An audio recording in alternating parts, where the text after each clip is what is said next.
तो जियो stationery satellite लगभग किस हाइट पे होता है? 42,400, यानी अर्थ के सरफेस से लगभग 36,000 किलोमीटर हाइट पे होता है। ठीक, फिर कैलकुलेशन नहीं किए थे, लेकिन आपको कैलकुलेशन करना सिखा दिए थे कि एक जियो स्टेशनरी सेटेलाइट कितना एरिया कवर करेगा, है ना। एक जियो स्टेशनरी सेटेलाइट कितना एरिया कवर करेगा बता सकते हैं ना। अब एक बच्चा हमसे सवाल पूछ दिया एक दिन, सर मान लीजिए एक जियो स्टेशनरी सेटेलाइट है 36,400 किलोमीटर पे, और एक सेटेलाइट पोलर सेटेलाइट है वो भी 36,400 किलोमीटर पे रख दिया। ठीक है सर, टकरा जाएगा।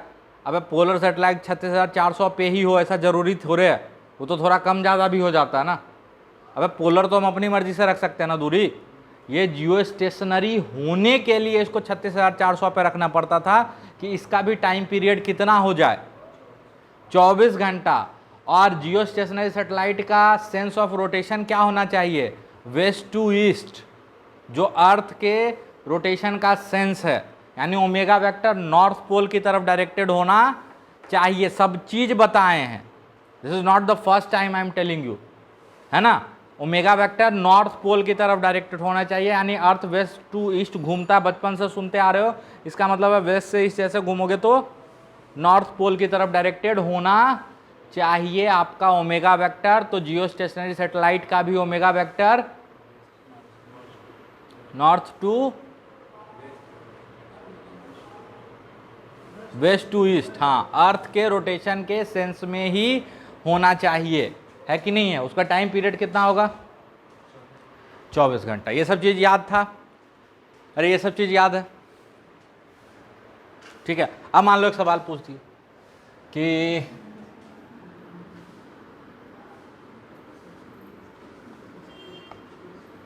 इधर देखो, ये अर्थ है,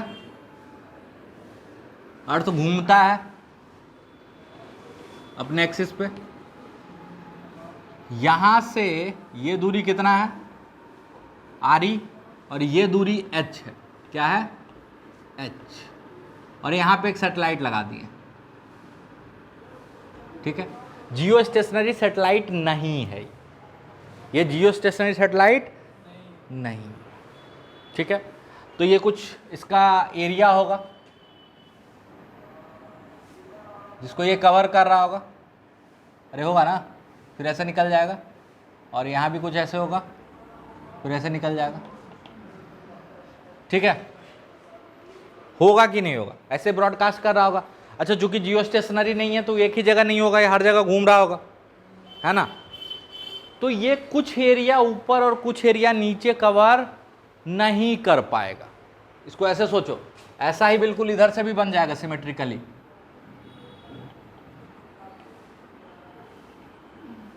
अरे होगा,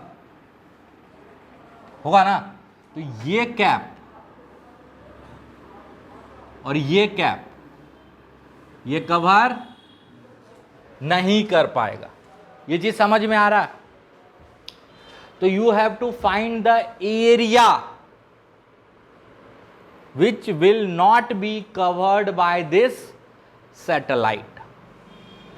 Find the area of the earth which will not be covered by this satellite.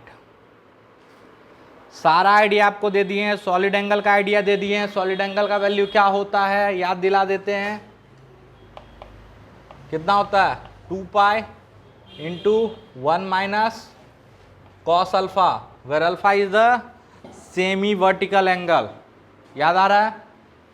और एरिया अगर बात करें एरिया की, तो एरिया हो जाता है ओमेगा आर स्क्वायर, याद आ रहा है कुछ कुछ,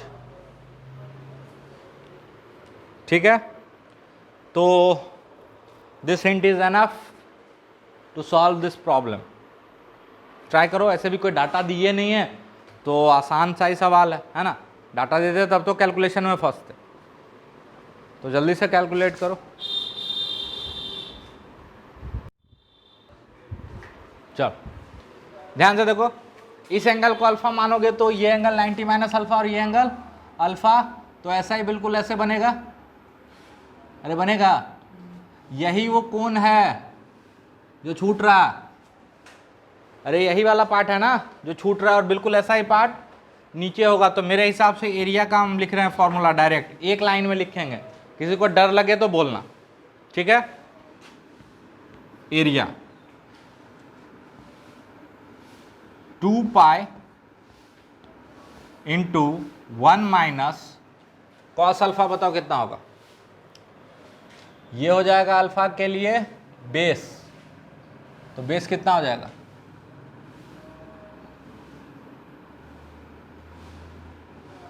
ये आर ई प्लस एच है ना, ये आर ई है, तो बेस कितना हो जाएगा आर ई प्लस एच का whole square minus R E square. देखना कुछ गड़बड़ ना करे, छोटा सा, सही है।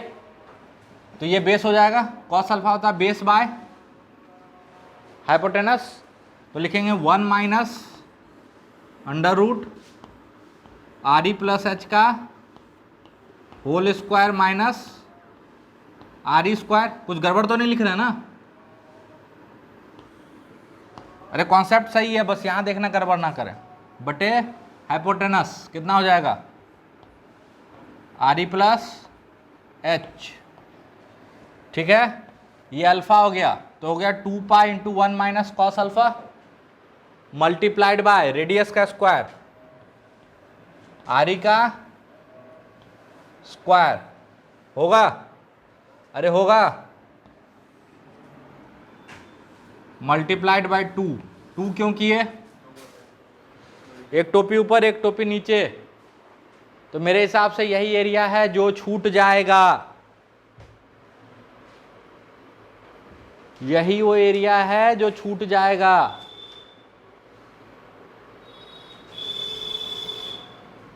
बस उल्टा पुल्टा एंगल में नहीं हो, एंगल सही है ना सब। आर ई प्लस एच, तो वो हो जाएगा आर ई प्लस एच का होल स्क्वायर माइनस, हाँ आर ई स्क्वायर ठीक है, और डिवाइड कर दो हाइपोटेनस से, तो R E plus H good into radius का स्क्वायर, ठीक है, आर ई स्क्वायर, ठीक, सही है। कोई दिक्कत, कहीं पे कोई दिक्कत, थोड़ी सी भी परेशानी तो बता सकते हो। तो ऐसा ऐसा सवाल पूछा जा सकता है, ऐसा सिंपल सवाल पूछा जा सकता है, कोई दिक्कत। अच्छा उस दिन हम लोग थोड़ा सा ऑर्बिट का बात कर रहे थे, ठीक है ना। तो हम बोले थे कि अगर फोर्स सेंट्रल हो और फोर्स इस नेचर का इन्वर्स स्क्वायर लॉ को फॉलो कर रहा हो, तो ओनली पॉसिबल बाउंडेड पाथ क्या होगा, इलिप्स, ठीक है। और इलिप्स का एक स्पेशल केस क्या है, सर्कल है, कोई दिक्कत। इलिप्स का ही एक स्पेशल केस क्या है, सर्कल है। और अगर स्केप कर रहा तो स्केप करने का पाथ पैराबोला होगा या हाइपरबोला होगा, क्योंकि बेसिकली इस फोर्स के अंडर जो भी पाथ होगा वो कोनिक सेक्शन होगा, वो क्या होगा, कोनिक सेक्शन होगा, तो हाइपरबोला होगा। अच्छा आप बोलोगे सर स्ट्रेट लाइन, तो स्ट्रेट लाइन भी तो इलिप्स है, चिपक गया, अगर चिपक गया तो वो भी तो इलिप्स को अगर चिपका दो बिल्कुल, अरे स्ट्रेट लाइन भी तो एक पाथ था ना, जब बिल्कुल सीधा मार दिए थे तो इन्फिनिटी पे जाके रुक गया था स्ट्रेट लाइन पे, कुछ नहीं याद आ रहा, ठीक है। चलो अदरवाइज जनरल पाथ की बात करें, parabola and hyperbola. Parabola when total energy is 0 and hyperbola when total energy is greater then 0 and bounded path when total energy is negative. कुछ कुछ याद आ रहा है ना। फिर थोड़ा सा इन कर्व के बारे में आपको बताए थे, मैथ्स में पढ़े हो या पढ़ लोगे लास्ट में कोनिक सेक्शन, तो इन कर्व की प्रॉपर्टी के बारे में थोड़ा बहुत बताए थे। एक चीज टर्म होता है eccentricity, which is the ratio of distance from a fix point and a fix line. Fix point is called focus and fix line is called directrix, और उसको इसेंट्रिसिटी बोलते हैं। क्या बोलते हैं? इसेंट्रिसिटी।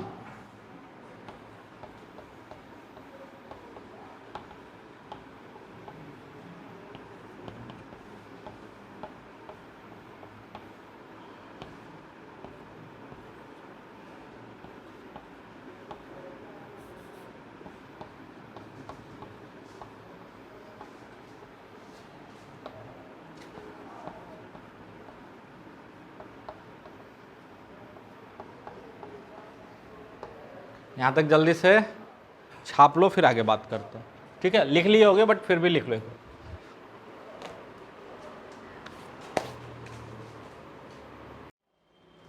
देखो, मान लो ये अर्थ है, ठीक है,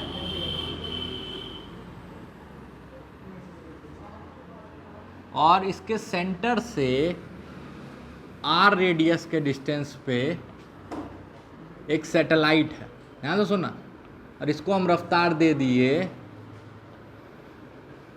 √gm/r। तो ये एक सर्कुलर पाथ पे घूमता है, याद करो।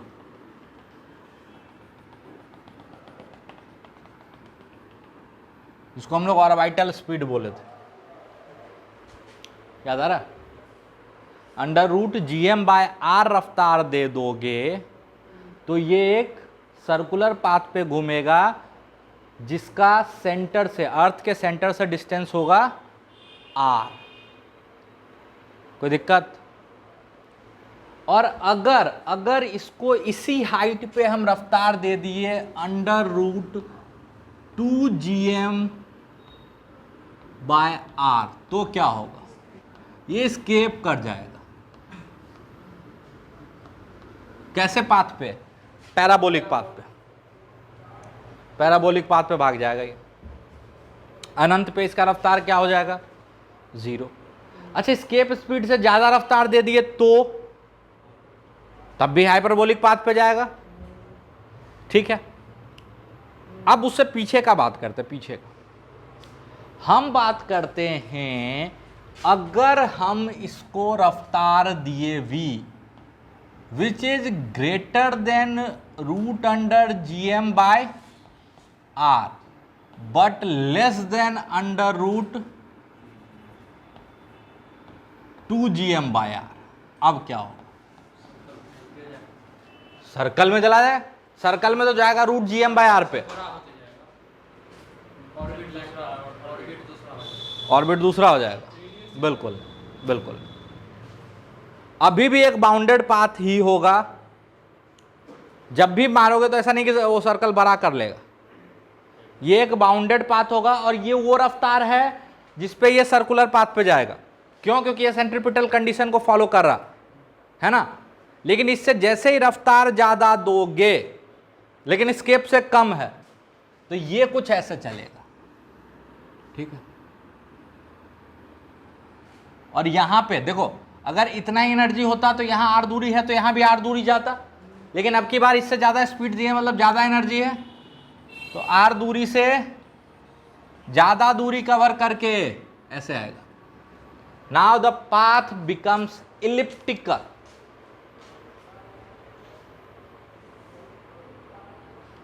अबे एनर्जी ज्यादा दी है ना, तो काइनेटिक एनर्जी किस में चेंज होगा? पोटेंशियल एनर्जी में। तो ज्यादा दूर तक जा सकता है ना। अगर सिर्फ उतना एनर्जी देते तो r दूरी तक ही जाता है ना। एनर्जी भी से भी तो सोच सकते हो, लेकिन चूंकि ज्यादा एनर्जी दे दिए हैं तो ये बड़े वाले सर्कल में घूम सकता है, सॉरी इलिप्स में घूम सकता है। ठीक, चल अब यहां पे कुछ और टर्म आपको बताते हैं। इलिप्स में ध्यान से देखना, इलिप्स में दो फोकस होता है, एक यहां और एक, ध्यान से सुनते जाना मेरी बात। ये दूरी सेमी मेजर एक्सिस कहलाता है। ठीक है, ठीक, मान लो इस फोकस के रिस्पेक्ट में बात कर रहा,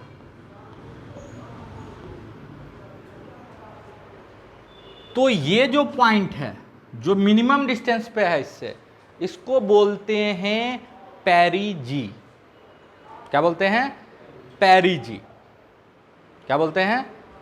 पेरिजी, पास वाला पॉइंट। ठीक है। और जो दूर वाला पॉइंट है यहां से, इसको बोलते हैं एपोजी।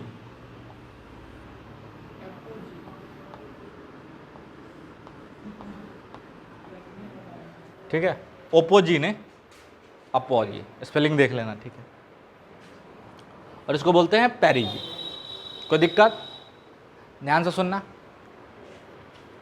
अच्छा, यहां पे आपका प्लेनेट या सन होगा, यहां पे इस फोकस पे। ठीक है, अगर सन होगा तो इसको बोलते हैं पेरिहेलियन। सन के लिए वर्ड यूज होता है हेलियन, पेरिहेलियन, एपोहेलियन। ठीक है, पेरिहेलियन या एपोहेलियन। यहां पे आपका प्लेनेट है तो ये हो जाएगा पेरिजी, एपोजी। कोई दिक्कत? उससे घबराओगे नहीं टर्म से। याद रखने के लिए पास के लिए क्या है? पी, अबे, ए। हाँ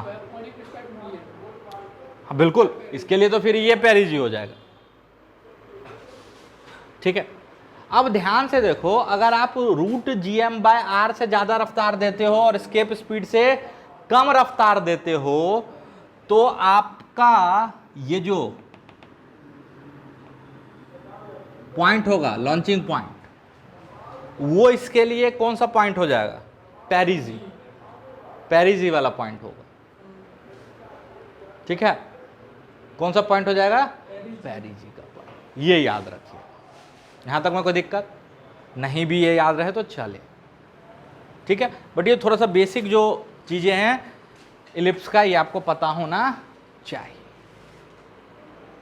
ठीक है, अब बात करें आगे। अब अगर हम बात करें कि हम रफ्तार दे देते हैं, ये तो ये वाला केस हो गया। ठीक, अब की बार हम रफ्तार रूट GM/r से थोड़ा कम देते हैं। ऐसे नहीं कि बहुत कम कर दिए, थोड़ा कम किए। ठीक है, लेकिन अभी भी किलोमीटर पर सेकंड के रेंज का। ठीक है, अभी भी किलोमीटर पर सेकंड के रेंज का है। इतना कम नहीं है कि ये प्रोजेक्टाइल वाला मोशन पढ़ लो आप। मीटर पर सेकंड के ऑर्डर का नहीं है, किलोमीटर पर सेकंड के ऑर्डर का। तो क्या होगा? When you give velocity which is less than root GM/r, है ना, which is less than root GM/r, तो बताओ टोटल एनर्जी सिस्टम का निगेटिव रहने वाला है कि पॉजिटिव होने वाला? ध्यान से सोच के बताना। जब रूट 2 GM/r होता है तब एनर्जी क्रॉस करता है जीरो को, है ना। तो जब भी इस रफ्तार से आप चलाओगे, प्रोजेक्टाइल को लॉन्च करोगे, है ना, तो total energy is going to be negative. That means path must be a bounded path. Path must be a bounded path because total energy of the system is negative. Total energy में gravitational potential energy और kinetic energy दोनों आता है। अब यहां पे दो case हो जा सकता है डिपेंडिंग ऑन स्पीड कैसा आप दिए। स्पीड रूट GM/r से छोटा, तो इसमें ऐसा भी हो सकता है कि आप जब इससे छोटा स्पीड दो तो ये एक पैराबोलिक पाथ ऐसे फॉलो करे।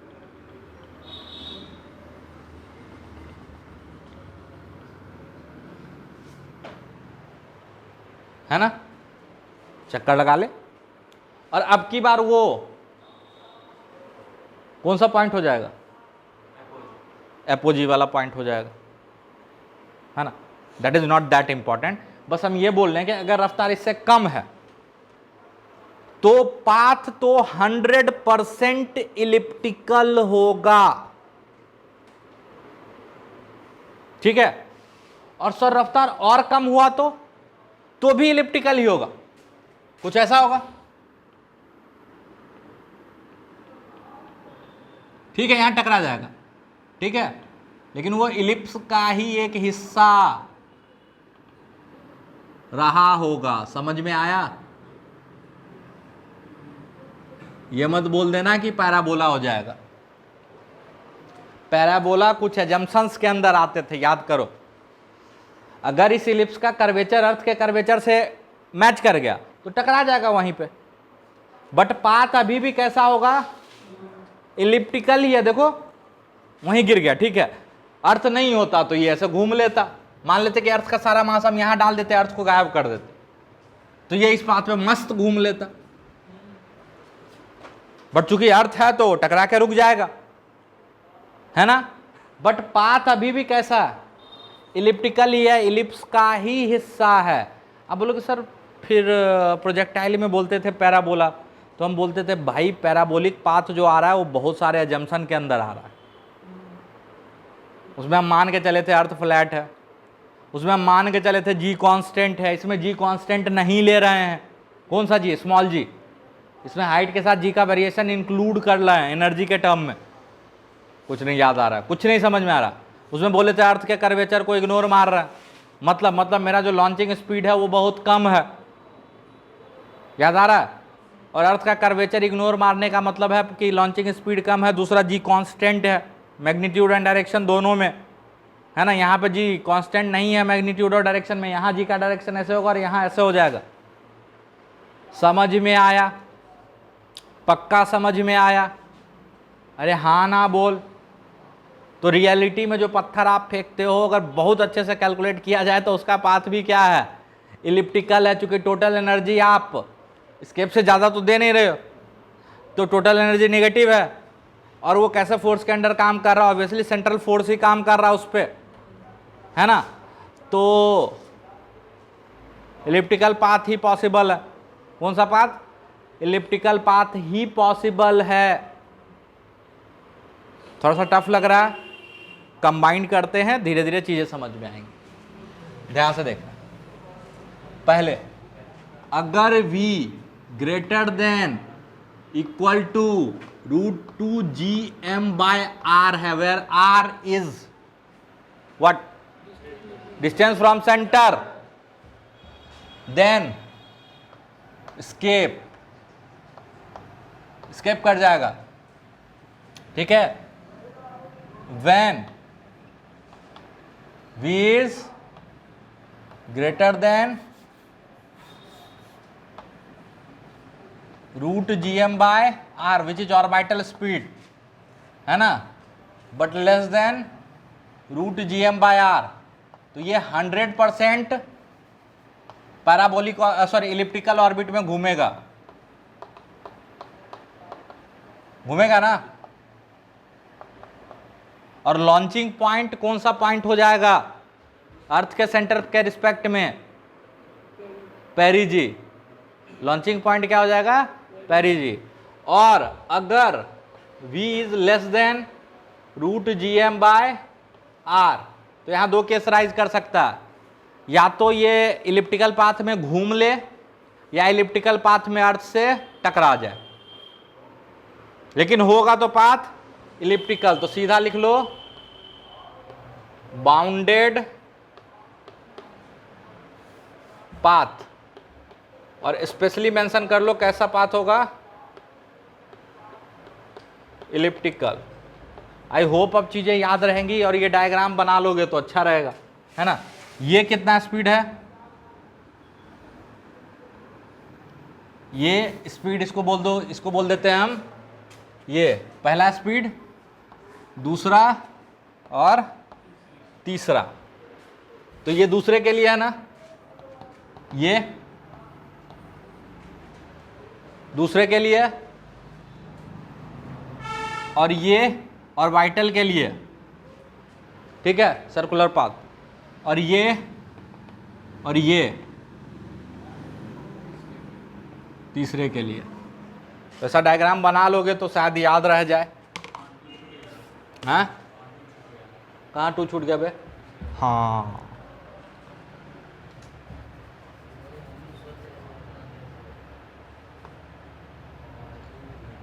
कि एक के नंबर के बीच में कैसे नंबर आ गया। ये तो सुने कि दो रेशनल नंबर के बीच में या इरेशनल नंबर के बीच में ढेर सारा रेशनल इरेशनल नंबर हो सकता है, दो एक ही के बीच में आप कहाँ से ढूंढ दिए। Very good. अबे टाइपिंग मिस्टेक हम बहुत करते हैं, ये पता होना चाहिए। हम बोल कुछ और रहा होता है, लिख कुछ और रहा होता है, कई बार ऐसा होता है, क्यों होता है पता नहीं। ठीक है, ये कमेंट वमेंट आता है यूट्यूब पे तो उसको देखते हैं, मतलब बोल रहे हैं integration of cos theta is equal to sine theta और लिख दिया माइनस साइन थीटा। बच्चा लिखा सर माइनस साइन थीटा होना चाहिए ना, बोले हाँ बे बोल तो रहे हैं, लिख ले। अब जैसे प्रोजेक्टाइल में भी एक गलती, एक कोई बच्चा ढूंढा, सही है, उसमें vertical component you sign theta और हॉरिजॉन्टल यू कॉस थीटा होता है, निकाल दिए हैं। जब सॉल्व कर रहे हैं तो मैक्सिमम हाइट में यू कॉस थीटा लिख के स्क्वायर लगा दिए, है ना, यू कॉस थीटा लगा दिए हैं। तो वो टाइपिंग मिस्टेक है, that is not the conceptual mistake. ठीक है, बट ठीक है बता देता है तो हम भी नीचे में कमेंट डाल के पिन कर देते हैं, जिसको नहीं समझ में आया, जिसको जो पिन आउट कर लिया तो ठीक है, जो पॉइंट आउट नहीं कर पाया कम से कम नीचे देख के समझ जाए कि यहाँ पे मिस्टेक है, कॉपी में सही लिखे, है ना। तो हम तो उसको थैंक यू बोल देते हैं जो ऐसा कमेंट करता है। लिख लिए सब, चलो अब यहाँ पे थोड़ा सा और बात करते हैं इस इलिप्स पे।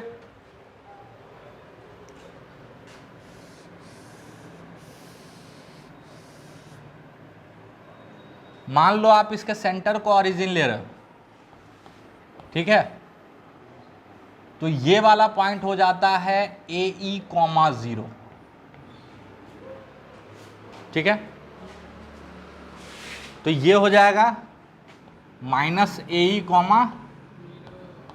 0।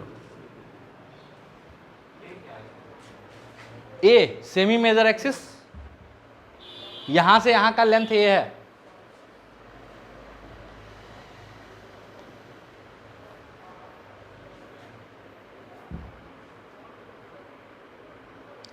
A is semi major axis,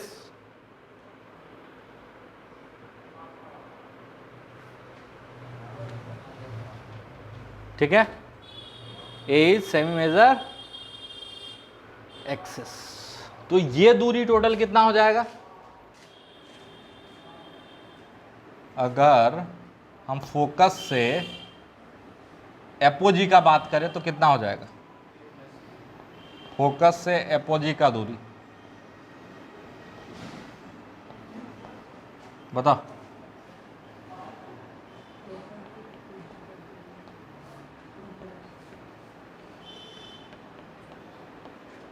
ठीक है, और फोकस से पेरिजी का दूरी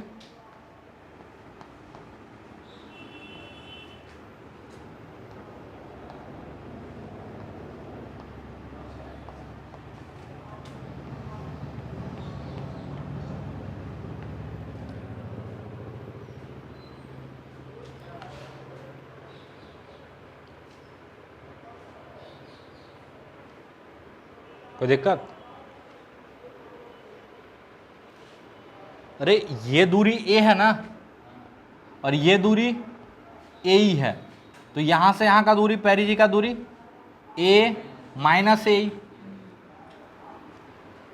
और यहां से यहां का दूरी तो ए और ए, तो फोकस से पेरिजी का दूरी हो जाएगा ए माइनस ए, और एपोजी का दूरी हो जाएगा A plus A, where E is the eccentricity, A is the semi major axis, A is the semi major axis, ठीक है, ई इज द इसेंट्रिसिटी। ये चीजें अपने ध्यान में रखें क्योंकि इसको यूज करने वाले हैं हम।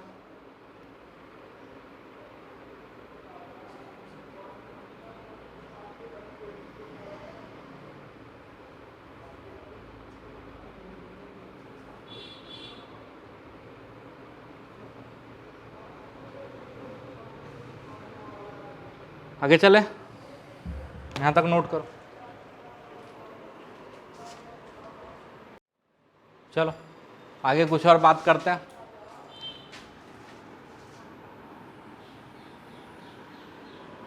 मान लो ऐसा एलिप्टिकल ऑर्बिट है, ये आपका मेजर एक्सिस है और ये फोकस है जहाँ पे सन या प्लैनेट है, ठीक है, और घूम रहा है कौन, सैटेलाइट या प्लैनेट, ठीक है। तो मान लो ऐसे घूम रहा है, ठीक, यहां पे रफ्तार है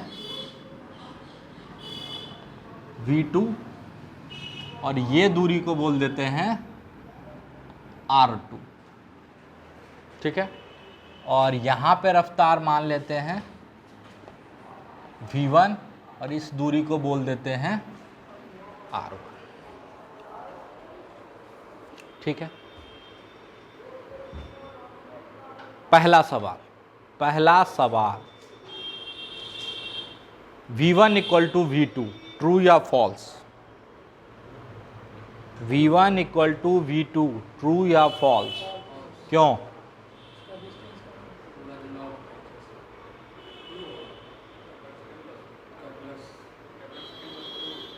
केपलर सेकंड लॉ क्या है भाई? हाँ, तो उस हिसाब से वेलोसिटी इक्वल होगा। गलत, आगे बोलो। क्यों नहीं होगा, रीजन बताओ।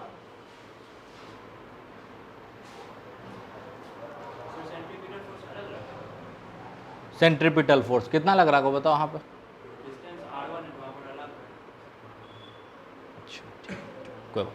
पहले तो हम बताते हैं कि v1 और v2 बराबर नहीं है, v1 is not equal to v2, और इसके लिए जो हम कॉन्सेप्ट यूज करने वाले हैं that is going to be the concept of conservation of angular momentum, that is going to be the concept of angular momentum conservation, है ना।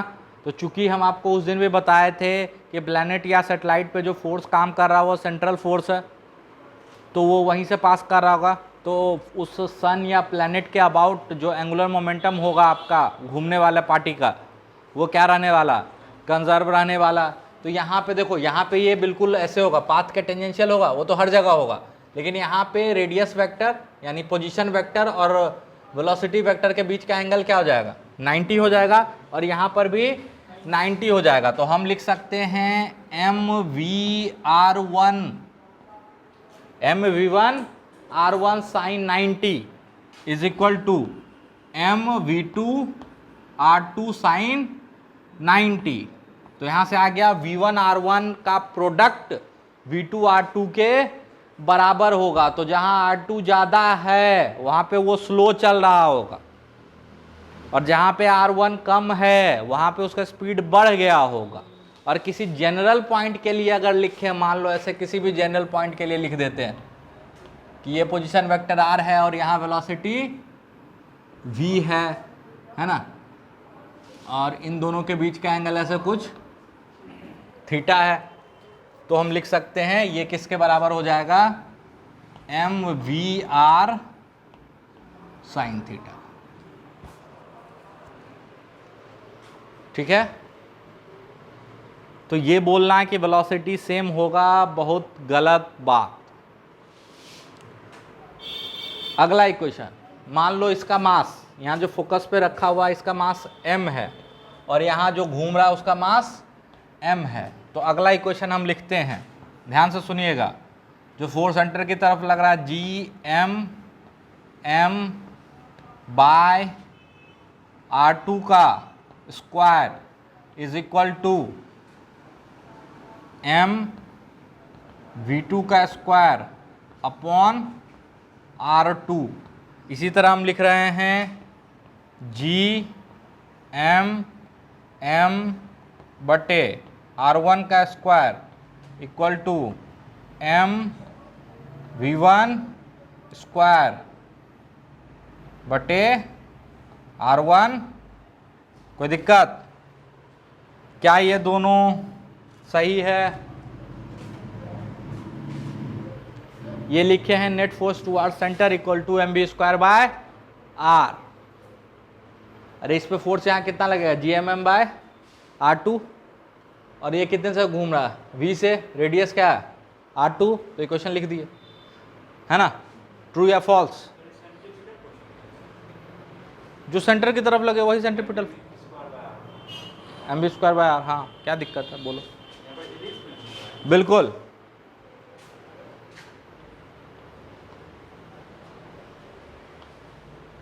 अबे यहाँ ये सर्कल का रेडियस नहीं है, अगर यहाँ पे कर्वेचर चेक करोगे तो कुछ और होगा, है ना। यहाँ पे रेडियस ऑफ कर्वेचर आता है, फोकस से दूर ही नहीं आता है। सर्कुलर मोशन का वाट लगा के बैठे हुए हो, है ना, तो ये दोनों नहीं लिखना है, ये सही है। अबे वो सर्कुलर मोशन में वो रेडियस ऑफ कर्वेचर या रेडियस होता है, ये रेडियस हो रही है, और आप बर्बाक कुछ हो तो बोलो, चल मत बोलो।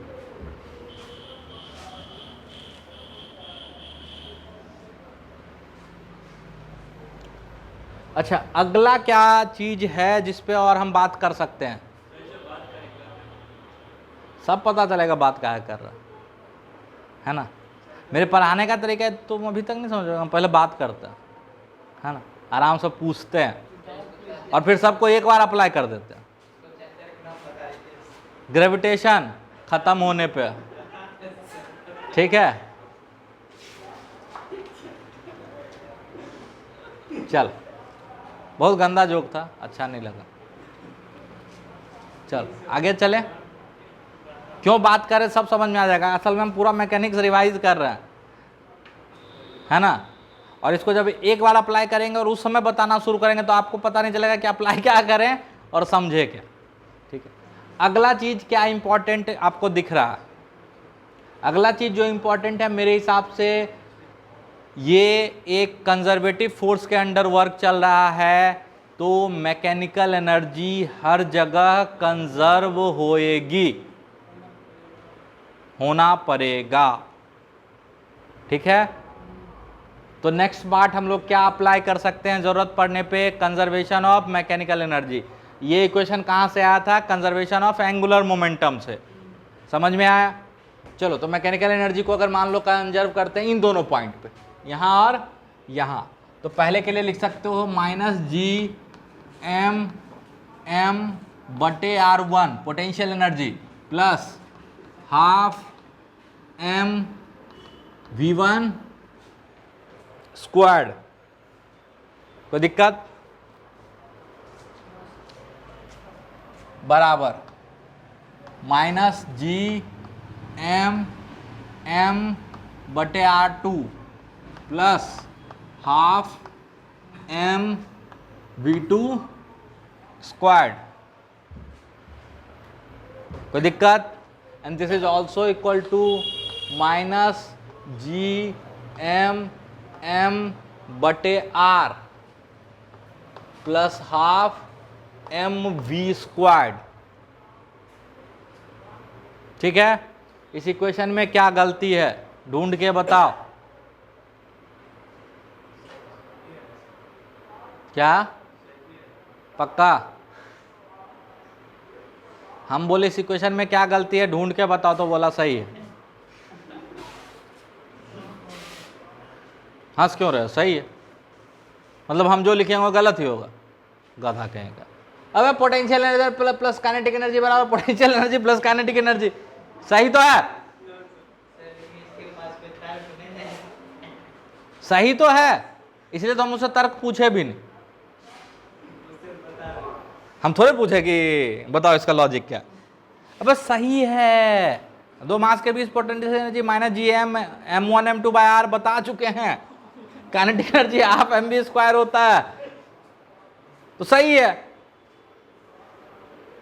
अब हम पूछेंगे 2 जोड़ 2 बराबर 4 में क्या गलत है? अब बोलेगा अच्छा क्या गलत है? नहीं सर, वो जो जोर है ना वेक्टर वाला जोर है, तो 2 जोड़ 2 कभी 4 भी हो सकता है सर, कभी 0 भी हो सकता है, और असल में ये 0 से लेके 4 के बीच में कुछ भी हो सकता है कि नहीं? नालायक, मतलब मास्टर जो लिखेगा सही थोड़ी होगा, गलत ही होगा। मास्टर बोला भी गलती ढूंढो। चल नोट कर लिए यहां तक? तो ये देखो, ये था कंजर्वेशन ऑफ एंगुलर मोमेंटम, और ये है conservation of mechanical energy. Work energy chapter, rotation chapter, ठीक है। कॉलिजन भी लगा दे। चल तो पीछे आप लोग पढ़ते नहीं हो तो उसका नुकसान होगा ही, है कि नहीं? यहाँ तक में कोई दिक्कत? सब लिख लियो, अब सब सही है। यहाँ पे लिख लेना फॉल्स, ये नहीं कि उतार के घर में दिखाना, कोई मतलब समझदार आदमी देख ले कहेगा मास्टर पागल हो गया। अच्छा सर, सबसे समझदार हम ही हैं और हमारा औकात तो आप भी जानते हैं, है कि नहीं सर? अपने घर में सबसे समझदार फिजिक्स के मामले में हम हैं और हमारा औकात तो सर आप जानते हैं। तो आप गलत लिखा दीजिए, सही लिखा दीजिए, सब चलेगा, लिख लो।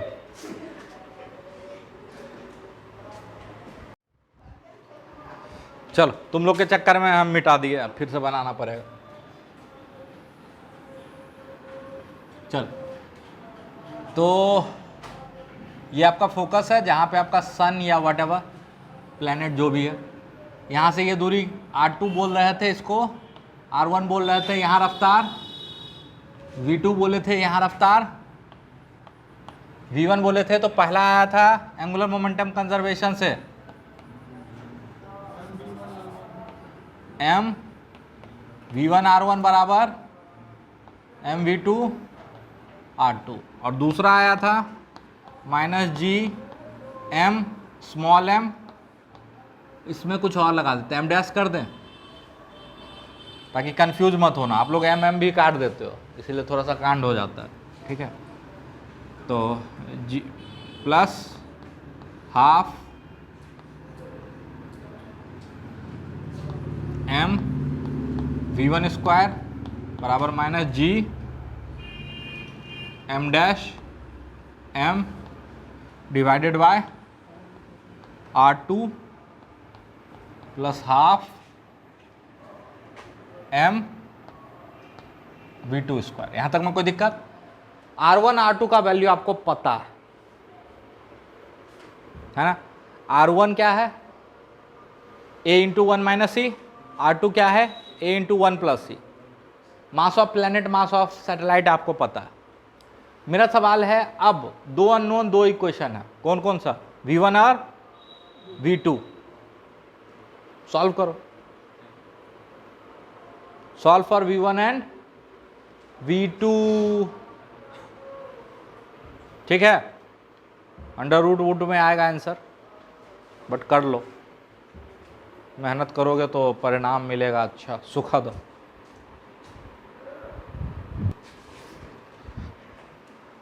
चलो देखो, यहाँ से आ जाएगा v1 को लिख दो v2 r2 बटा r1। अच्छा r2 क्या, r1 क्या?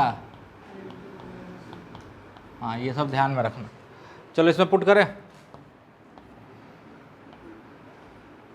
इसको इधर ले आओ या इसको उधर ले आओ और उसको यहाँ से v1 आ गया, ठीक? तो r1 बड़ा है, नहीं r1 छोटा है, ठीक है? तो ये माइनस साइन है तो उधर प्लस चला जाएगा, ठीक है? तो इसको कर दो माइनस जी एम डैश बटे r2 plus G M dash बटे r1, इसको उधर गए, ठीक है? और इसको इधर ले आए तो ये हो जाएगा हाफ v1 को क्या लिख सकते हो? v2 r2 बटे r1 स्क्वायर माइनस 1/2 v2। यहाँ तक में कोई दिक्कत? चलो तो यहाँ से जी एम डैश को हम कॉमन ले रहे हैं, ब्रैकेट में बचेगा 1/r1 माइनस 1/r2, तो ये हो जाएगा, अच्छा ए तो 1/a into 1 minus E minus 1/a into 1 plus ई बराबर हाफ v2 स्क्वायर्ड, ठीक है, और अंदर में बचेगा R1 सॉरी R2 स्क्वायर बटे R1 स्क्वायर, तो ये हो जाएगा ए square into 1 plus E square बटे ए square into 1 minus E square minus 1, ये हुआ ना।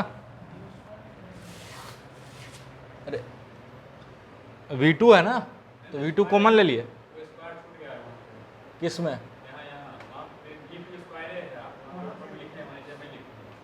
यहाँ, अच्छा ठीक, अब सही है।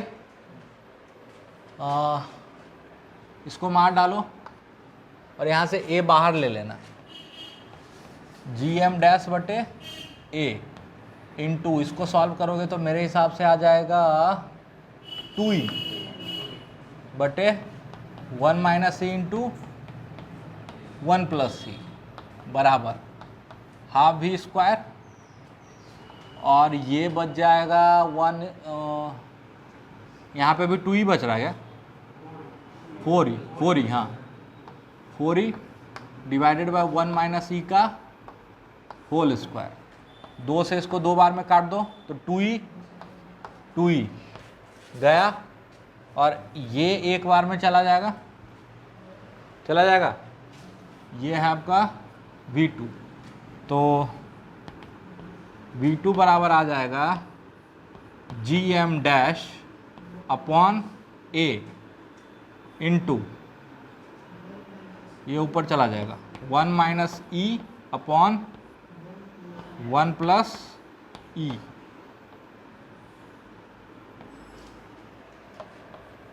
ठीक है।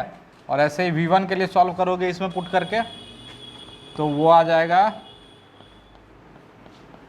GM dash upon A 1 plus E बटे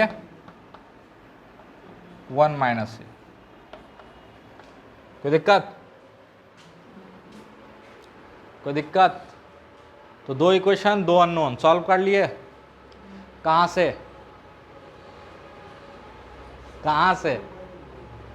2 इक्वेशन लो 2 अननोन, तो सॉल्व हो गया, सिंपल सा बात है।